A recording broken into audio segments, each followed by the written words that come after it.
We're going to put in the new hotness. Well, actually, it's used hotness. But it's new to us. An 8.5-inch limited slip rear end out of a 2000 Blazer. A lot stronger than the 7.5 peg leg that's in it. And we get to go to disc brakes.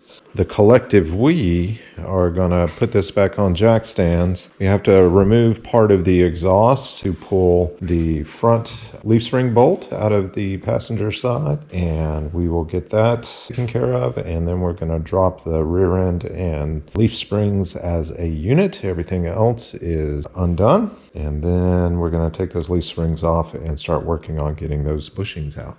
I think all those jobs are going to go really smoothly. We'll probably be finished with this before lunch. So everything's looking really good. We're just going to yank that rear end out, shove that other one up in there, and Bob's your uncle. Yeah. This is going to be a piece of cake. Yeah. That's how it's going to go. Okay. All right. We'll show you. Okay. Now I'm not going to take it out because then it would start to fall. And I have another one to remove. There is a bolt over here that we can't get out because of the exhaust system that I designed and installed. That bolt will not come out because of that muffler right there. So all of that has to move. Everything must move. Yeah, that's no problem. Yeah. You can do this. All right, we usually use a cherry picker for this. Okay, so we're going to go up and back, right?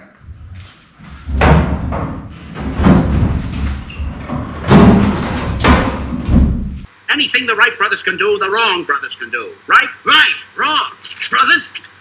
Good thing we got that on count.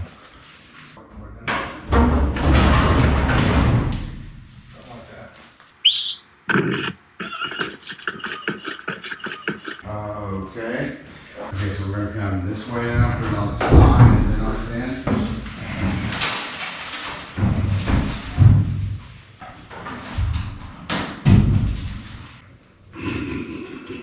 That was easy. Oh yeah, this is going really well. Yeah, we took the bed off in expert safe fashion. That was really easy. This bolt, or this eyelet right here, won't come out because of the gas tank location. So we're about to bust into the Caltracs box to see if it comes with new bolts. Maybe new bolts. And if it does, we're just going to cut that one. We're going to go in from the other side and put the nut on the back side. Sparks flying, gasoline on the floor, brake fluid everywhere. Safety third. Yeah. Where is it? Oh, there's the fire extinguisher. Yeah, no problem. We're good. Spare parts garage has some new tools. I just put the plasma cutter together today. The threaded bar that runs from here to the base plate for the rear end, it interferes with extra load bar or whatever this is on the bottom of the spring. So I'm going to cut that off.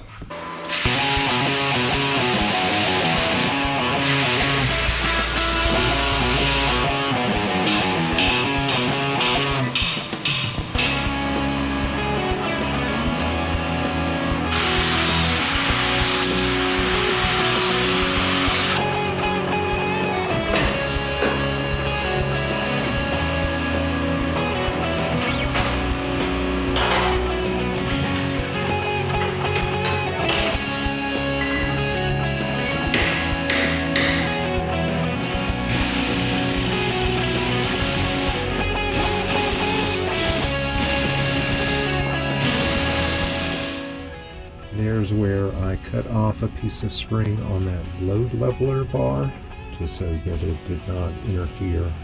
We were able to go to disc brakes as a result of this, which is fantastic.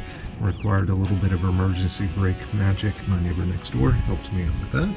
I got Calvert Racing 9-way adjustable shocks. I haven't really messed with it. It's just on its base settings. Here's what it looks like over there. I got this 8.5-inch rear end out of a 2-wheel drive Blazer at Wrench Apart, my local U-Pulley. It has a limited slip with a 342 gear ratio. They are not known for strength and are affectionately called the Gov Bomb due to their tendency to blow up behind big power. But remember, this is a budget project, and for just over $100, it was definitely worth the work.